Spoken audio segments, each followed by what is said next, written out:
টাকা পেলে একটি সিঙ্গারা, 10 টাকা পেলে লাল গোলাপের দোকান, খাতার ভাঁজে লুকোনো হিসেব, কত দূরে গুনে রাখা স্বপ্নধাম। আমরাই তো মিডল ক্লাস, ফুটপাতের শোকেসে মুখ, হিসেবে সব ভালোবাসা, তবু মনের ভেতর দুঃখ। রঙের সানগ্লাসে কেউ আমাদের চোখ খুঁজে পায় না, কেউ এসে কানে কানে বলে দেয় আমরা মিডল ক্লাস, আমরা মিডল ক্লাস। স্যার আমাদের প্রথম প্রজেক্ট এভাবে ক্যান্সেল হয়ে গেল, আমার তো অনেক খারাপ লাগছে স্যার। খারাপ লাগার কিছু নেই, আর প্রজেক্টও ক্যান্সেল হবে না। তুমি আমার সাথে চিটারি করছো। এখানে চিটারে কি হলো? ভাগ্যকে যদি একবার ফিরিয়ে দাও তাকে আর কখনো ফেরত পাবে না। মানে আমি ঠিক করছি আমি আজকের পর থেকে আর ওর সাথে থাকবো না, আমি ওরে ছেড়ে দেব। আমার কাছে পিলন গ্রুপের 3 বছরের কন্ট্রাক্ট আছে।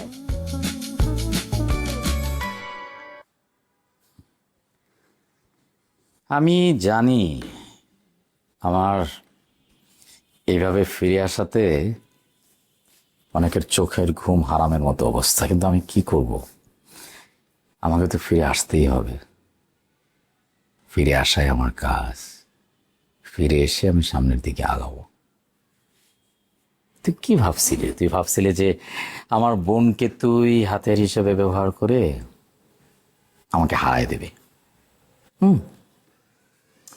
সেটা সম্ভব ছিল, কারণ আমি তোমার ছোট বোনকে অনেক ভালোবাসি।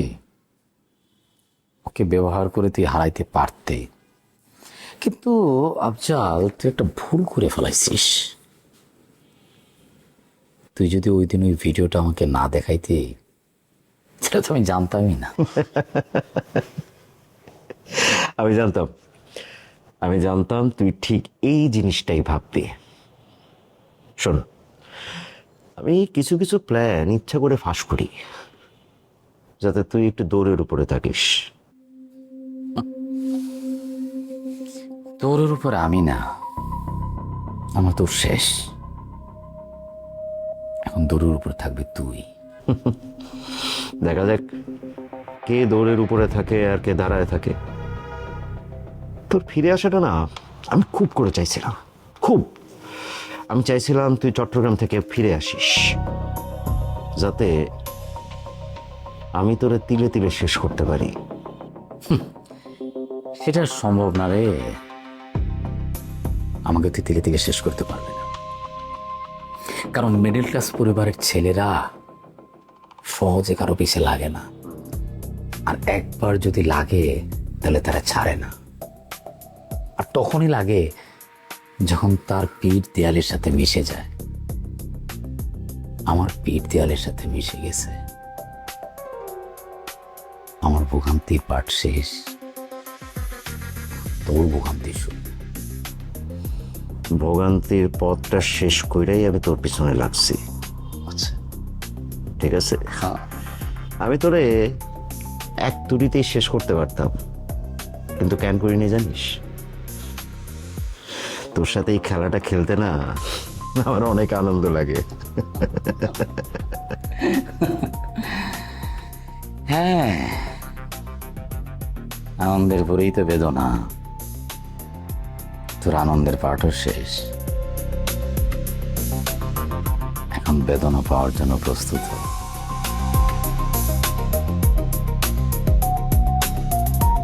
আমি সবসময় প্রস্তুত। তোর ভালো লাগতেছে, তুই স্বেচ্ছায় তোর এই চেহারাটা আমরা দেখাই গেলি। ভালো লাগতেছে না? আমি নিজের ইচ্ছায় অবশ্য আমার চেহারা দেখাইতে আসি নাই। এই যে এটা, আমার বোনের লোভ দেখায় যে তুই মোবাইলটা দিছিলি, ফেরত দিতে আসলি। অবশ্য শুধু এটা ফেরত না, আরো অনেক কিছু করা উচিত ছিল, কিন্তু আমি সেটা এখন করব না। আমার আর একটু সময় লাগবে। থেকে 4 মাস পরে তোর এই মুখোশটা আমি রাস্তায় রাস্তায় ঘোরাবো। ও বাবা, আমি ভয় পাইছি রে। দেখা যাক 4 মাস পরে কে দৌড়ায় আর কে রাস্তায় দাঁড়ায় থাকে। আমার দৌড়ানোর পাঠ শেষ, এবার তোর দৌড়ানোর পালা। তুই আমার ক্লায়েন্টদেরকে থ্রেড দিয়ে ভাগায় দিচ্ছিস না। 4 মাস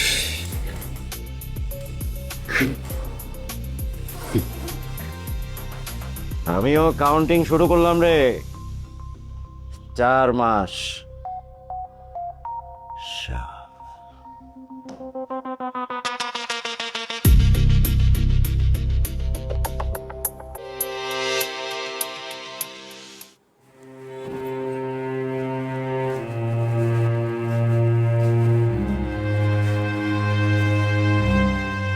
কি এখানে বসে আছো? খাওয়ান দাও, ক্ষুধা লাগছে। খাওয়ার নাই, আজকের পর থেকে নিজের রান্না নিজেই করে খাইতে হবে। খাওয়ান নাই মানে নিজের রান্না নিজের করে খেতে? কি ধরনের কথা কইতেছো? কিসে? বাড়িতে কোনো বাজার নাই, আর আমি কোনো রান্না বান্না করতে পারবো না আজকের পর থেকে। কে রান্না বান্না করতে পারবো না কেন? কারণ আমি এই বাড়ি ছেড়ে চলে যেতেছি। বাড়ি কি, আমি এই সংসার ছেড়েই চলে যেতেছি। কি কইতেছিস তুই? বুঝছো কথা কইতেছিস? ও, বুঝতে পারতেছি। চলে তো যাবি, আজকে বাসায় যাবি, তাই তো? যা। মুখ সামলায় কথা কও। আমি মুখ সামলাই কথা কইতেছি, তুই সামলায় চল। চলে যাবি মানে কই চলে যাবি? হ্যাঁ, আমার কি বাপ মায়ের বাড়ি নাই? বাপ মার বাড়িতে আগেও আসছিল। আসলে যে মানুষ কয় না, অভাবে পড়লে ভালোবাসা জানালা দিয়ে পালায়, আগেও অভাবে পড়ছিলি, থাকছিস আমার লাগে, চলে যেতে চাস নাই। আর পুরনো প্রেমিক ফিরে পাইছিস না, টাকার গন্ধে মানুষ পরিবর্তন হয়। যা, জেনে খুশি চলে যা। তুই সুখে থাকলে আমি সুখী থাকবো। যা। এইটাই সমস্যা, এই তোর এসব সন্দেহের জন্যই আজকে তোর এই সমস্যা। আমি তোর কোনোদিন সন্দেহ করছি? হ্যাঁ, আমি তো প্রমাণ না পর্যন্ত কোনোদিন তোর কিছু করি নাই। আমার সন্দেহ কি করবি? আমার সন্দেহ করার মতন কি আছে? কিন্তু তোর সন্দেহ করার মতন পর্যাপ্ত কারণ আছে। ইদানিং তোর আচার আচরণ চেঞ্জ হয়ে গেছে, ব্যক্তিগত কাজে বাইরে যাস, কই যাস আমি বুঝি না। আমার কি সন্দেহ করস? প্রমাণ দেখা। শোন, আমি কোনো প্রমাণ ছাড়া কথা কই না। দেখা, প্রমাণটা দেখা, আমি তো চাইতেছি দেখতে। আর আমি তো সব প্রমাণ পাইয়ে গেছি। কি প্রমাণ পেয়ে গেছিস? তুই একটা জুয়ার, কি জুয়া খেলোস। আমি জুয়া খেলি? প্রমাণ দে। দে তোর মোবাইল দে।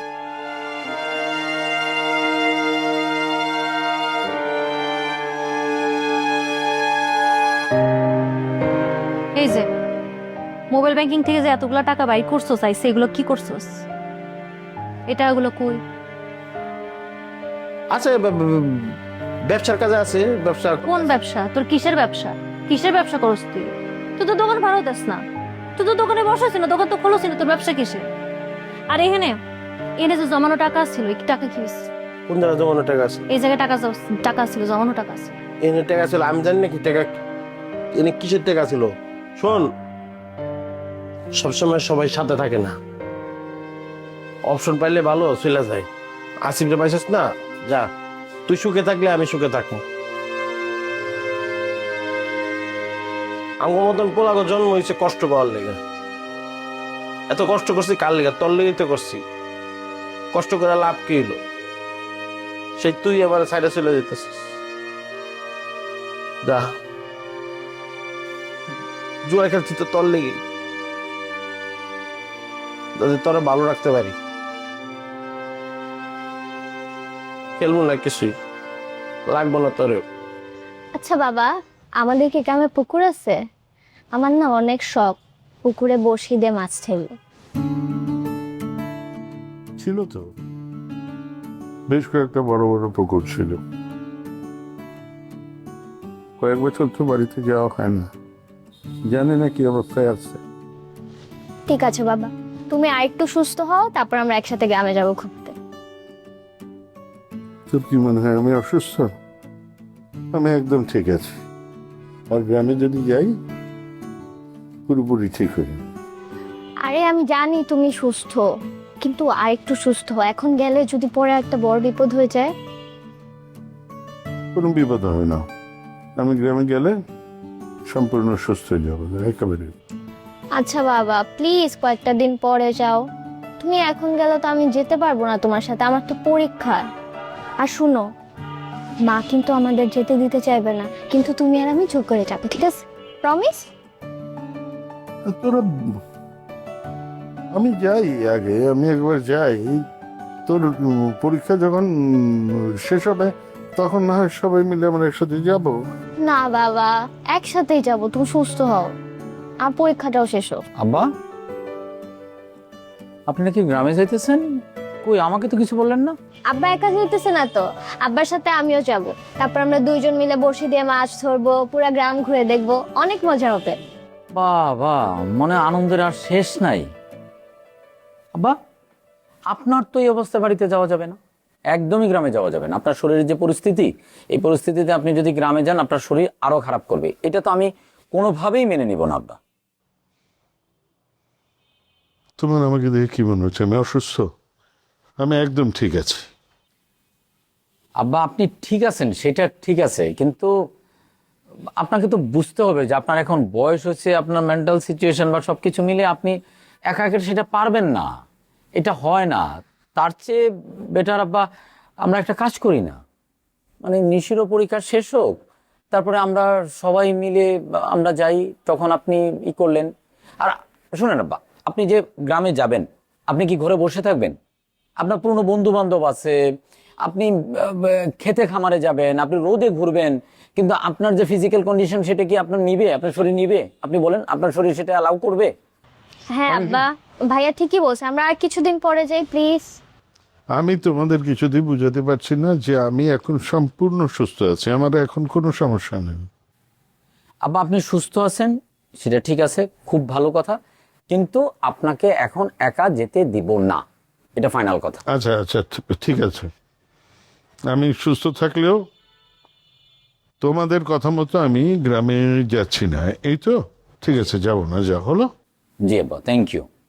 আর আব্বা, যেহেতু আমরা সবাই মিলে কিছুদিন পরে যাবই, তো সেই ক্ষেত্রে আমাদের তো ওইখানে নিজেদের কোনো ঘর নাই, তো আমরা একটা নিজেদের একটা ঘর তুলে ফেলা উচিত না? মানে আমরা কার বাড়িতে কিভাবে থাকবো সেটা একটা টেনশনের বিষয় না?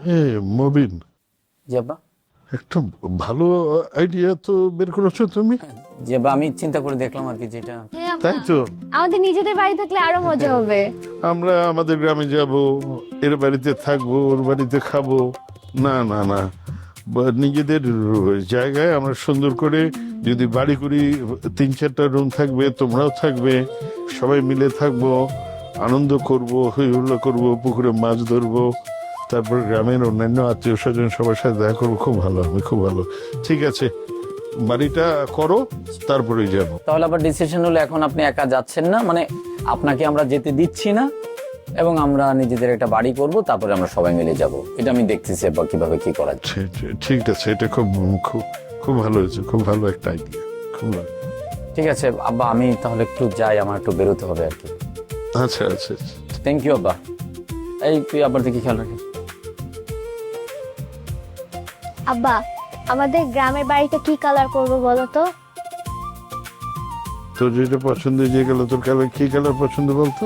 তাহলে চলো নীল কালার করি। নীল? গ্রামের গাছগুলো হচ্ছে সবুজ, আচ্ছা হতে পারে, নীল কালার কিন্তু খারাপ না, ভালো। তোমার পছন্দের কালার করবো, ঠিক আছে? আমার এখন এই বয়সে তো কালার একটাই রে, ব্ল্যাক অ্যান্ড হোয়াইট।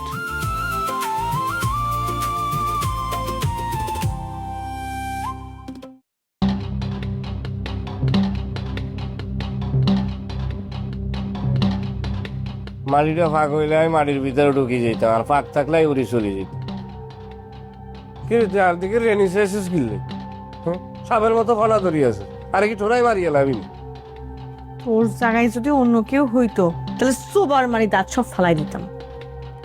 আরে আই বুঝছি তুই রাগি আছিস কিলে, কিন্তু তুই ঘটনা তো তুই আরে খুলি কবি। আই তো তোর ভাই, আই তোর ঘটনা যদি তোর যেই ঝামেলা আই তোর সমাধান করে দিও কেন? তুই আমার ভাই, তোর উপর আমার কোনো ভরসা নাই। তুই তুই এত কিছু জানলি, তোর দুলা ভাই এত অপকর্ম কুকর্ম করতেছে, হ্যাঁ একটা বারের জন্য তোর মনে হইল না তোর বইনের আসে তুই বলস? একটা কথা তুই কেমনে বললি না আমারে?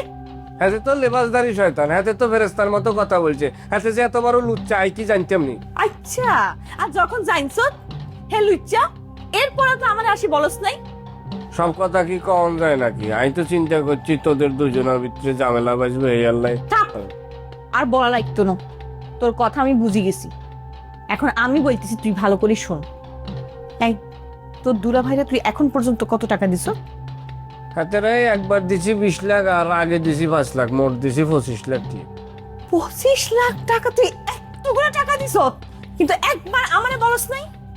আমি তো পুরুষ মানুষ, আমি ব্যবসা বাণিজ্য করবো, এখানে বলার কি আছে? বলার কি আছে? হ্যাঁ, জায়গা জমি বেশি তুই 25 লক্ষ টাকা তোর দুলা ভাইরে দিছ, তো কি পাইছস তুই? তো অবশ্যই বাবা, ব্যবসা বাণিজ্যের হাতে আরে পার্টনার বানাইছে, তারপর হাতে আরে 1600 স্কোয়ার ফিটের একটা ফ্ল্যাট দিব কইছে। 1600 স্কয়ার ফিটের ফ্ল্যাটের কথা আমার বিয়ের পর থেকে আমি শুনতেছি, কিন্তু আজ পর্যন্ত চোখে দেখি না। তুই আজকে তো দুলা ভাইয়ের কাছ থেকে ওই ফ্ল্যাট কবে পাবি? একটা নির্দিষ্ট ডেট নিবি আমার চোখের সামনে, বুঝতে পারছস?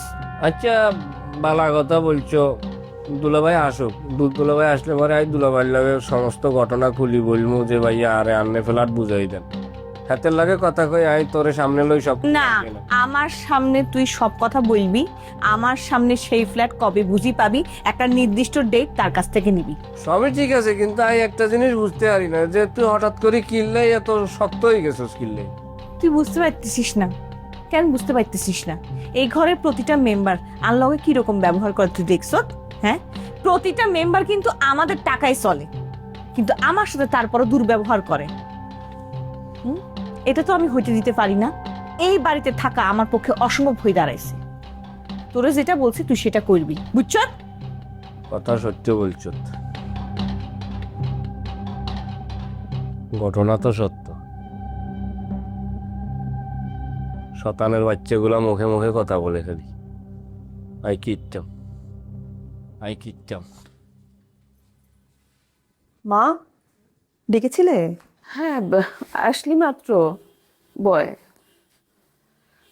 হ্যাঁ, কি ব্যাপার তোমাকে এত চিন্তিত দেখাচ্ছে? কিছু হয়েছে? মানে দিশাকে নিয়ে চিন্তা করছি, বুঝছিস? মানে ওর কথাবার্তাই বদলাই গেছে, মানে কি ধরনের যে কথা বলে না, আমি তো লক্ষণ ভালো দেখতেছি না। এই জন্যই তো আমি ওর সাথে সহজে কথাবার্তা বলি না। আমি কথা বলতে গেলে যদি কোনো ঝামেলা বাঁধে, এই জন্য আর ওর মুখের উপর কিছু বলতেও পারি না।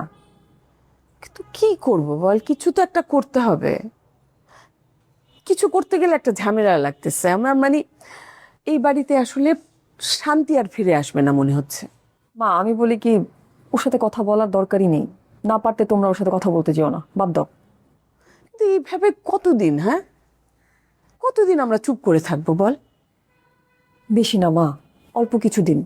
মানে ওর ভাইয়ের কাছ থেকে যে টাকাটা আমরা নিছি লোন, এটা শোধ না হওয়া পর্যন্ত ও বিভিন্ন উসিলা খুঁজতেই থাকবে এবং উল্টাপাল্টা কথা শোনাতেই থাকবে। তুমি আর কিছুটা দিন ধৈর্য ধরো, আমাদের কারো কোনো কথা বলার দরকার নেই। ওকে সুযোগ দিলে হবে কি, অনেক এলোমেলো কথা বলবে, আর বাবা শুনলে বাবা কষ্ট পাবে। এই মহিলাটার সমস্যা কি জানো? ও চায় ভাইয়াকে নিয়ে বাড়ি থেকে আলাদা হয়ে যেতে। কোথায় যাচ্ছ? জানি না, তুই চোখ যেদিকে যায়। আমার বাপের টাকা পয়সা দিয়া এই বাড়ির চিকিৎসা চলে, এই বাড়ির ব্যবসা চলে। এত এতে যাইতেছো কই? কই যেতেছি এটা আপনার ছোট বাড়ি জিজ্ঞাসা করুন। আমার জন্য তো কার জন্য? থ্যাংক ইউ ভেরি মাচ ভাইয়া।